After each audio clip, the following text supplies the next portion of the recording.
Hi everybody, today I'm gonna fix something really delicious, and that's my beef enchiladas. These are my Ron's favorite. He loves beef enchiladas, and all this time that we've been here in Texas, he's been asking me, when are you gonna make the beef enchiladas? So I said, you know what, I'm gonna do that today. So let's get started. Before we get started, I want to show you this apron. This apron was a gift from a very faithful viewer who also happens to be my cousin Nilda. And we had a family reunion, and two of my cousins surprised me with an apron. I usually make them myself. Every now and then when I see one that I like, I'll buy it. But I would say 9 out of 10 I make. But this was a gift, and I just thought it was so beautiful. And I thought I would wear it today. So I want to say thank you, Nilda, for my beautiful apron. Let's get started. I've got 1 pound of ground beef. So I'm going to go ahead and brown this.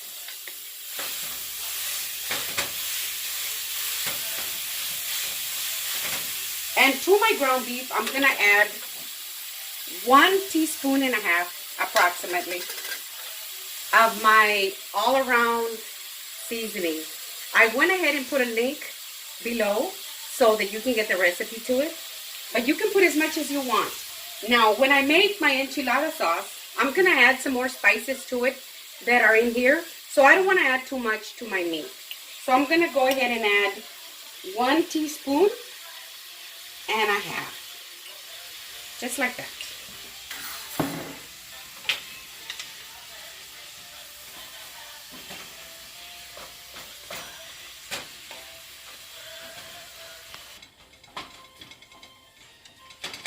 My ground beef is ready, and it smells wonderful.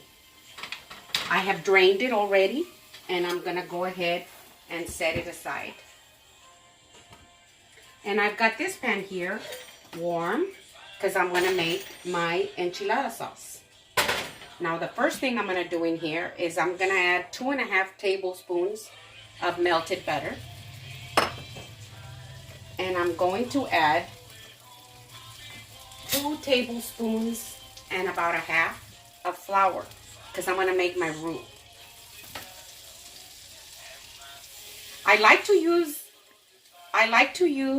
butter instead of cooking oil when I make the roux because it just has such a delicious taste. So I'm just going to whisk it slowly like this until it changes its color. And it gets to a pretty, kind of like a dark golden color. Like that.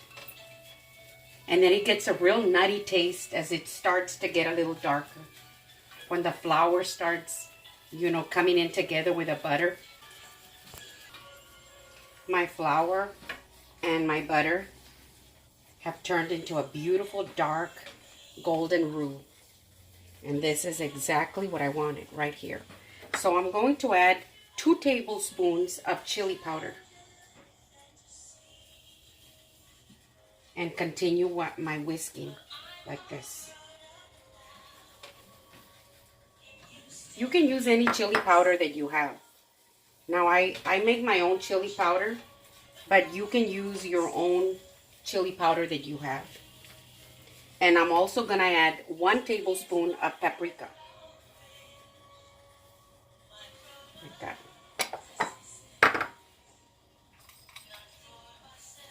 And I'm going to keep on stirring because you don't want to burn it. Just like that.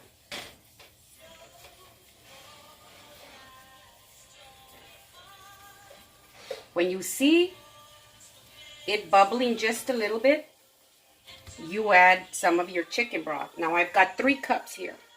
I'm going to add a little bit of my chicken broth in here. And I'm going to continue whisking it. Because you don't want your chili powder and your paprika to burn. You just want it to come to just a little bit of a bubble. And that gives it a delicious taste when it's in your roux. So once I add a little bit of my chicken broth like this and continue whisking, I continue with my ingredients. Now I've got 1 teaspoon of onion powder. I've got 2 teaspoons of garlic powder. I've got 1 teaspoon of cumin. I love the cumin in my enchilada sauce, but it's optional. If you don't like cumin, don't add it. But I wouldn't make my enchilada sauce without it. I'll add a little bit more of the chicken broth like this, so that it'll all come together. Now I've got half a teaspoon of sugar. Don't let that half a teaspoon of sugar scare you. I have 1 teaspoon of good oregano here. And continue with your whisking. Just like this. You don't want it to clump up. I'm gonna go ahead and add it all in there. Just like that. And that's 3 cups that I have of the chicken broth. And I'm gonna continue whisking.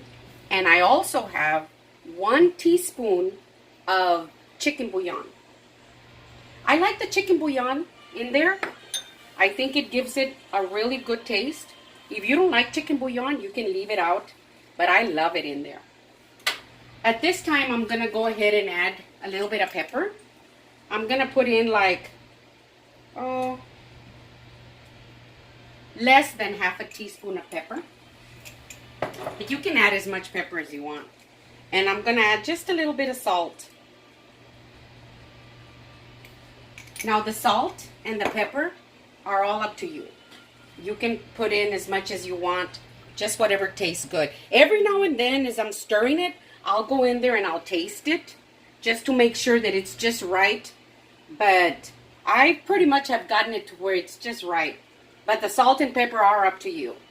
Now once I stir it like this with my whisk, and it has all come together really, really good, I'm gonna go ahead and set it aside over here, and I'm gonna go ahead and add 3 spoonfuls of my ground beef that I have over here. I have 1, 2, and I'm gonna add a 1/3 of my ground beef in with my sauce. Can you see that? Oh, that just looks and smells wonderful. And I'm gonna leave it there and let it continue to simmer.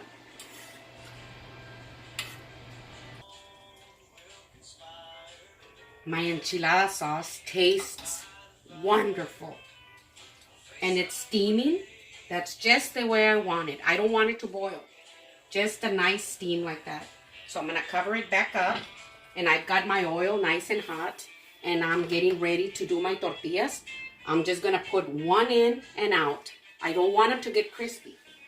You don't want to get them crispy because then you just can't roll them. And this would also be the time for you to adjust the salt in your enchilada sauce. If you want a little more salt or pepper, you go ahead and add it. I'm just going to put them in real quick like that.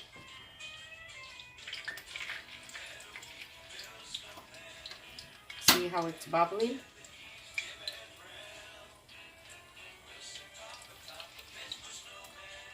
Just like that.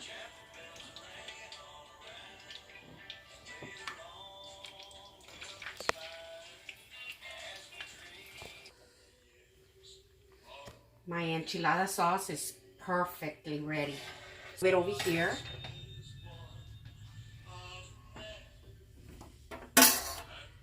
And I've got my tortillas ready.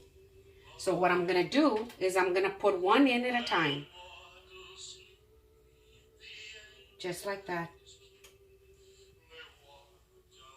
And I'm going to do them all. Be careful because it is hot. But I've been doing them for a long time, so kind of know what to do. Just like that.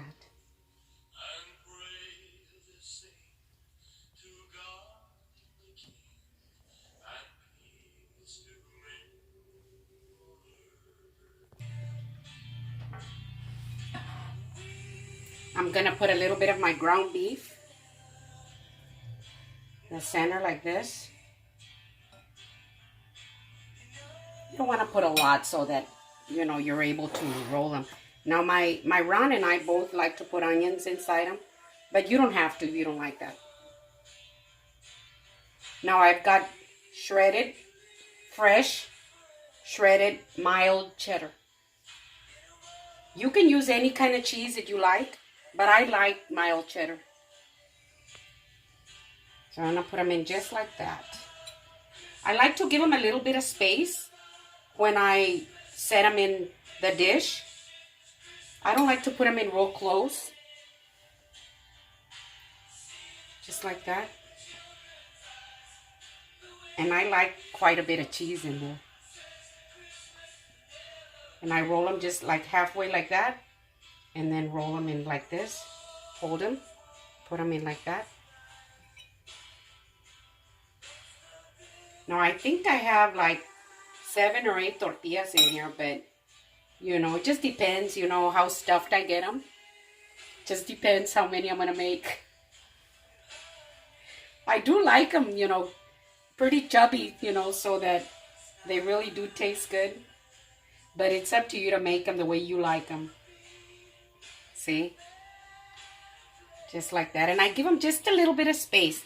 Now, if I have to bring them in together a little bit more, I will. But I do like to give them a little bit of space. Like that.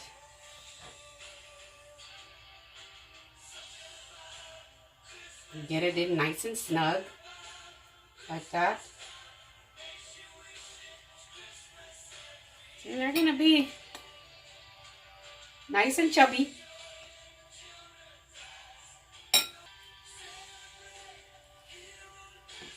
That.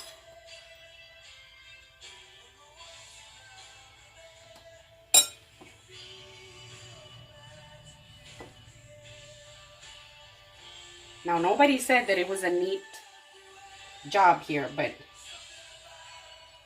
that's just the way it's got to be.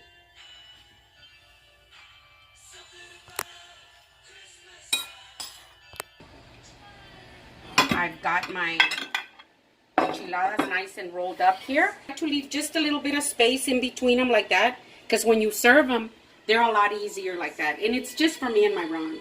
So after I put them in there like that, I will sprinkle some of the ground beef that's left over like this.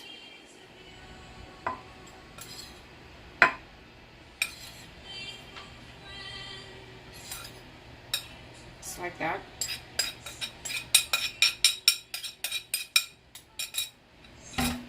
And I'm gonna go ahead and sprinkle some onions there too. Just like that.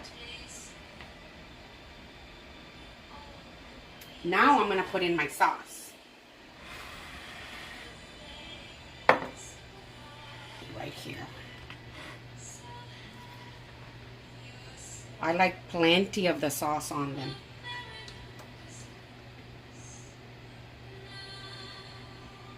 Just like that.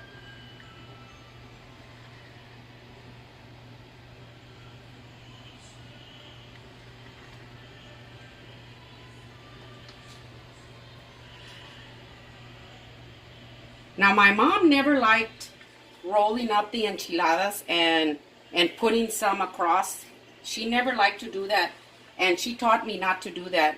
Because she said when you scoop them out, they're just so easy to scoop them out without having to have one the other way. But if I was going to make a lot more, I would just go ahead and use another dish. But I won't do them across like that.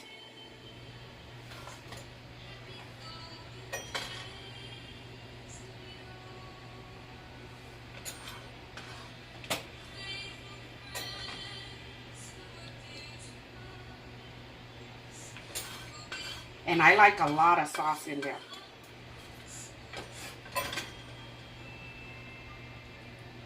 Just like that. Now I'm going to go ahead and put my cheese on top.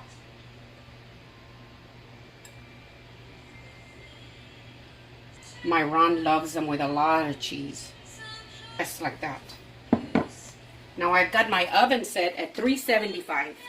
And I'm going to go ahead and put them in here for about 25 to 30 minutes. And I'm going to check them at about 20 minutes. I'll put it right in the center like that. And I'll check them in about 20 minutes to make sure that the cheese is melting just right. And then I'll be right back. My enchiladas are ready. It's been about 30 minutes. Ooh. Can you see these? They're very, very hot. I'm gonna go ahead and let them sit there for about 3 or 4 minutes, and then I'll serve it.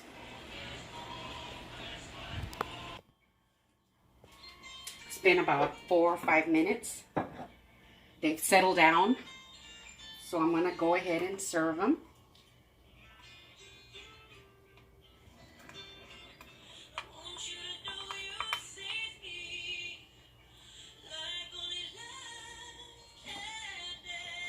Oh my goodness. Look at these. And they're very, very, very hot. See? I like them nice and full, and I like there to be plenty of the sauce. But this is not the way we like to eat them. I'm going to show you how we like to eat them. I like to put some shredded lettuce on top like this. I like to put some of my tomatoes on top like this.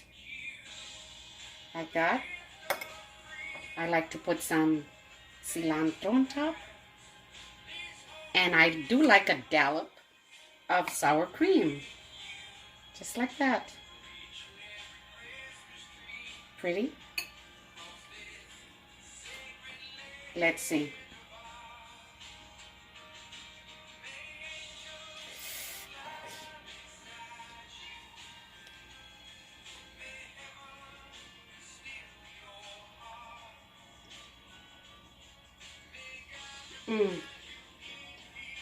Oh my gosh.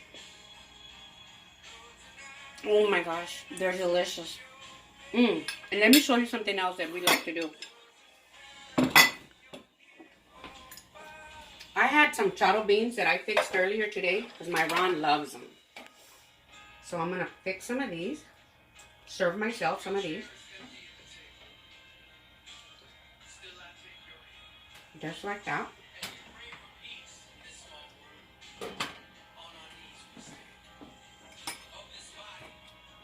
A little bit of cilantro. Look at that. So we'll have cheddar beans with them. So these are my enchiladas.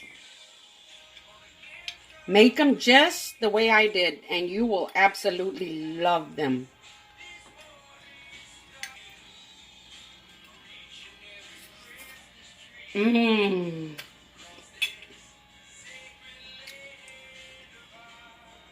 If you haven't just subscribed, please subscribe. Give me a thumbs up if you like them. Send me a comment. Share with your friends. Let me know what you think. So these are my beef enchiladas. Thank you.